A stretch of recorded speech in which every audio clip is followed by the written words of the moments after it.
Sungguhnya orang-orang bertakwa dijanjikan surga dan kemenangan oleh Allah Subhanahu wa taala. Inna lil muttaqina mafaza. Sungguhnya bagi orang yang bertakwa mereka mendapatkan kemenangan. Faman zuhziya 'anil nar wa udkhilal jannata faqad faz. Apa kemenangan tersebut? Yaitu meraih surga. Barang siapa yang dijauhkan, diselamatkan dari neraka jahanam dan dimasukkan ke dalam surga, sungguh mereka telah menang. Allah menyebutkan dalam Al-Quran banyak sifat-sifat orang-orang yang bertakwa. Di antaranya 4 sifat yang Allah sebutkan dalam surat Qaf. Kata Allah Subhanahu wa taala, "Wa uzlifatil jannatu lil muttaqina ghairu ba'id. Hadza ma tu'aduna likulli awwabin hafiz. Man khasyiyar rahmana bil ghaibi wa jaa'a biqalbin munib." Kata Allah Subhanahu wa taala, dan dekatkanlah surga kepada orang-orang yang bertakwa, tidak jauh dari mereka. Hadza ma tu'aduna likulli awwabin hafiz.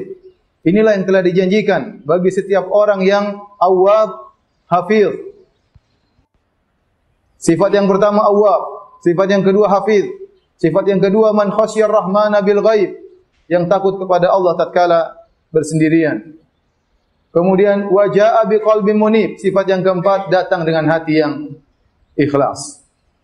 Udkhuluha bisalam, maka mereka pun masuk surga dengan penuh keselamatan. Dzalika yaumul khulud. Itulah hari yang kekal abadi. Ma'asyiral muslimin, Allah buka ayatnya dengan berfirman, wa uzlifatil jannatu lil muttaqin. Didekatkanlah surga kepada orang-orang yang bertakwa. Orang-orang yang bertakwa pada hari kiamat kelak dimuliakan. Surga didekatkan kepada mereka sehingga mereka melihat dengan dekat sebagai bentuk penghormatan terhadap mereka. Berbeda dengan orang-orang kafir, maka mereka dilemparkan dalam neraka jahanam, diseret, digeret di atas wajah mereka, tersungkur dalam neraka jahanam. Adapun orang-orang yang beriman yang bertakwa, surga didekatkan kepada mereka. Semakin dekat kepada mereka. Kemudian kata Allah Subhanahu wa taala, "Hadza ma tu'aduna likulli awwabin hafiz." Inilah surga. Sebagian ulama mengatakan Allah menggunakan kata hadza, yaitu kata isyarat dekat. Artinya mereka melihat surga di depan mereka. Kenikmatan-kenikmatan, keindahan-keindahan didekatkan kepada mereka. Sebagian ahli tafsir mengatakan surga didekatkan kepada mereka tatkala di dunia, sebelum di akhirat, yaitu hati mereka selalu rindu kepada surga. Surga dekat dengan hati mereka. Mereka selalu ingin masuk ke dalam surga. Tatkala di akhirat kelak, di depan mata mereka surga didekatkan. Hadza, ini dekat sekali.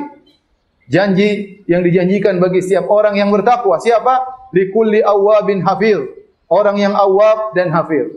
Jadi pertama orang yang bertakwa adalah awwab. Awwab secara bahasa Arab artinya raja, selalu kembali kepada Allah Subhanahu wa taala. Selalu kembali kepada Allah dalam segala kondisinya. Tatkala dia diberi kenikmatan, dia kembali kepada Allah. Dia ingat bersyukur kepada Allah Subhanahu wa taala. Dia tidak ujub, dia tahu segala kenikmatan hanya dari Allah Subhanahu wa taala. Tatkala dia melakukan dosa, dia awwab, kembali kepada Allah. Dia tidak menunda-nunda taubatnya, segera dia beristighfar. Dia takut meninggal dalam kondisi tidak bertobat kepada Allah Subhanahu wa taala. Awwab, tatkala dia terkena musibah, dia selalu kembali kepada Allah. Dia tahu ini semua takdir Allah Subhanahu wa taala. Dia tahu bahwasanya apa yang Allah takdirkan itu yang terbaik bagi hamba-hambanya. Maka dia senantiasa berhusnudzan kepada Allah Subhanahu wa taala. Itulah sifat orang bertakwa yang pertama, awwab. Kemudian sifat yang kedua, hafiz. Selalu menjaga. Sebagian ahli tafsir mengatakan menjaga yaitu dia menjaga perintah-perintah Allah. Dia jalankan perintah-perintah Allah. Kemudian wa hafidha hududahu. Dan dia juga menjaga larangan-larangan Allah. Tidak dia langgar, dia takut kepada Allah Subhanahu wa taala. Bahkan sebagian ulama mengatakan hafidha dzunubahu. Bahkan dia jaga dosa-dosa yang telah dia lakukan tidak dia lupakan. Dia ingat dosa-dosa yang pernah dia lakukan agar dia senantiasa bertobat dan senantiasa beristighfar kepada Allah Subhanahu wa taala. Dialah hafiz. Sifat yang ketiga, man khasyiyar rahmana bil ghaib. Dia takut kepada Allah tatkala sedang bersendirian, tatkala tidak ada yang melihatnya, tatkala tirai-tirai dia tutup, tatkala kamar-kamar dia kunci, maka dia takut kepada Allah Subhanahu wa taala. Dan inilah khasyah yang hakikiyah, ketakutan kepada Allah yang sesungguhnya. Adapun rasa takut kepada Allah tatkala di hadapan manusia yang lain, maka itu bukan hakikat takut kepada Allah Subhanahu wa taala. Rasa takut seorang kepada Allah sungguhnya baru nampak tatkala dia bersendirian. Tatkala sebab-sebab maksiat mudah dia lakukan, tatkala tidak seorang pun melihatnya, tatkala tirai dia julurkan, tatkala pintu kamar dia tutup, saat itulah dia diuji apakah benar takutnya kepada Allah dari hatinya atau cuma lisannya saja. Ternyata dia takut kepada Allah Subhanahu wa taala. Sifat yang keempat, wa jaa'a biqalbin munib, yaitu dia datang dengan hati yang mukbil wa mukhlis, hati yang semangat dalam beribadah dan ikhlas kepada Allah Subhanahu wa taala. Itulah 4 ciri orang-orang yang bertakwa. Maka barang siapa yang dalam dirinya terdapat 4 ciri ini, maka sungguh dia beruntung, sungguh dia berbahagia. Dikatakan kepadanya, udkhuluha bisalam. Masuklah kalian ke dalam surga dengan penuh keselamatan. Tidak ada kekhawatiran, tidak ada kesedihan, tidak ada ketakutan. Dzalika yaumul khulud. Kalian akan kekal di dalamnya selama-lamanya.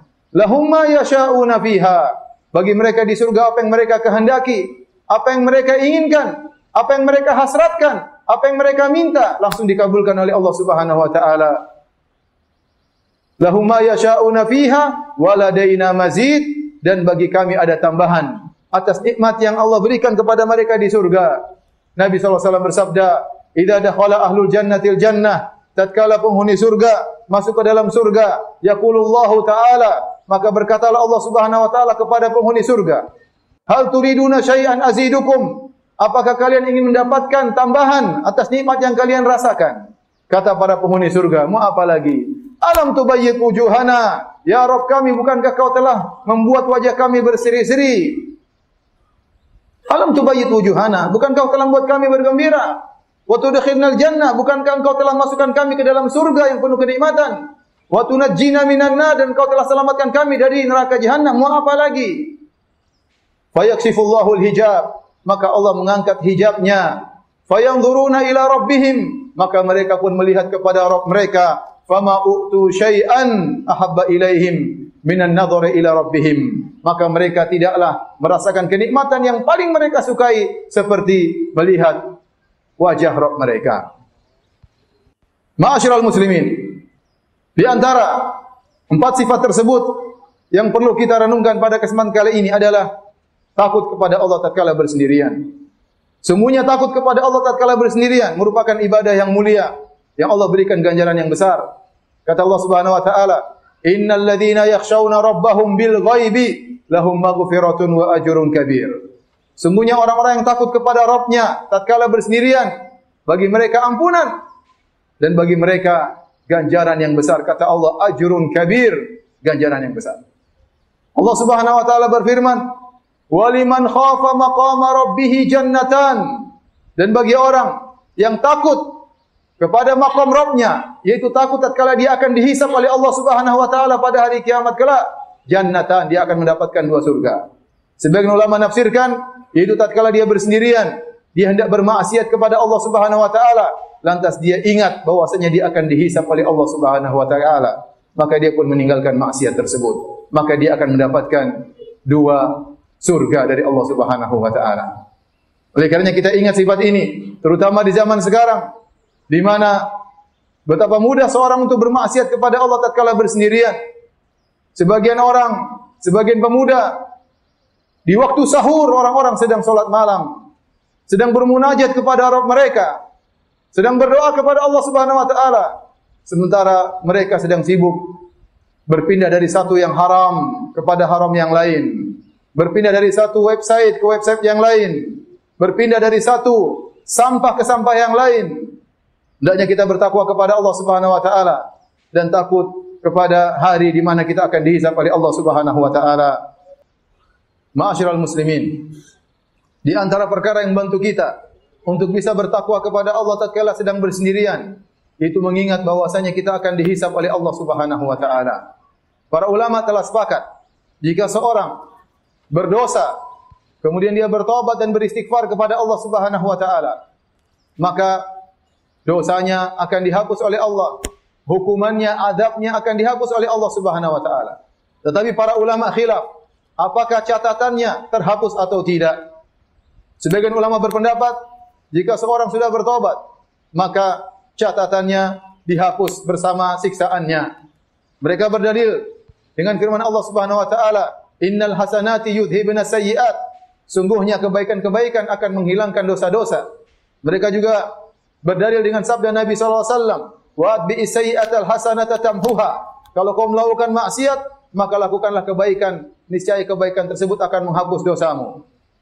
Pendapat yang kedua, dan ini pendapat yang dipilih oleh para muhaqqiqin, sebagaimana disebutkan oleh Ibnu Rajab Al-Hambali dalam kitabnya Jami'ul Ulum wal Hikam, bahwasanya yang dihapus hanyalah siksaan dan hukuman. Adapun catatan maka tetap tidak terhapus.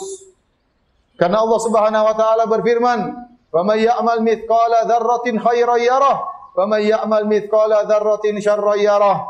Barang siapa yang melakukan kebajikan sedikit pun, dia akan lihat pada hari kiamat kelak. Dan barang siapa yang melakukan keburukan sedikit pun, maka dia akan melihatnya pada hari kiamat kelak. Adapun kebaikan menghilangkan keburukan, maksudnya menghilangkan hukumannya, tidak menghilangkan catatannya. Dan Nabi SAW bersabda, "Yudunal mu'min yaumal qiyamati min rabbih." Seorang mukmin itu seorang yang bertakwa, yang bakalan masuk surga. Pada hari kiamat kelak akan didekatkan kepada Rabb-Nya, hatta yadha'a kanafahu alaihi. Kemudian Allah pun menutupnya minal khalaiq kulliha. Dalam sebagian riwayat Allah tutup dia dari seluruh makhluk, hanya antara Allah dan dia. Kemudian kata Nabi sallallahu alaihi wasallam, "Fayuqarriruhu bidzunubihi." Maka Allah pun mengingatkan dia akan dosa-dosanya agar dia mengakui dosa-dosanya. Kata Allah Subhanahu wa taala, "Ata'rif, apakah kau tahu dosamu ini?" Kata sang hamba yang beriman tersebut, "I Rabbi a'rifu." Tentu ya Allah, aku tahu dosaku tersebut. Apa kata Allah Subhanahu wa taala? "Fa inni qad satartuha 'alaika fid dunya wa inni aghfiruha lakal yaum." Sungguh aku tatkala di dunia aku menutupi dosamu ini, dan sekarang aku akan ampuni engkau. Hadis ini zahirnya menunjukkan bahwasanya seorang akan diingatkan kembali atas dosa-dosa yang dia lakukan meskipun dia telah bertobat kepada Allah Subhanahu wa taala. Maka sungguh memalukan kita melakukan kemaksiatan, tidak ada yang melihat, hanya Allah yang melihat. Kemudian Allah ingatkan kita pada hari kiamat kelak, tatkala kita sedang dihisab oleh Allah Subhanahu wa taala. Sungguh kondisi yang sangat memalukan. Fudail bin Iyad rahimahullah berkata, "Wa sau'atah minka wa in afaut." Sungguh memalukan ya Rabb, meskipun engkau mengampuniku, tapi aku sangat malu di hadapanmu. Hasan al-Basri rahimahullahu taala pernah ditanya tentang seorang yang berdosa, kemudian bertobat, kemudian beristighfar, bagaimana nasibnya di akhirat? Kata Hasan al-Basri rahimahullahu taala, "Yaghfiru lahu," Allah mengampuninya.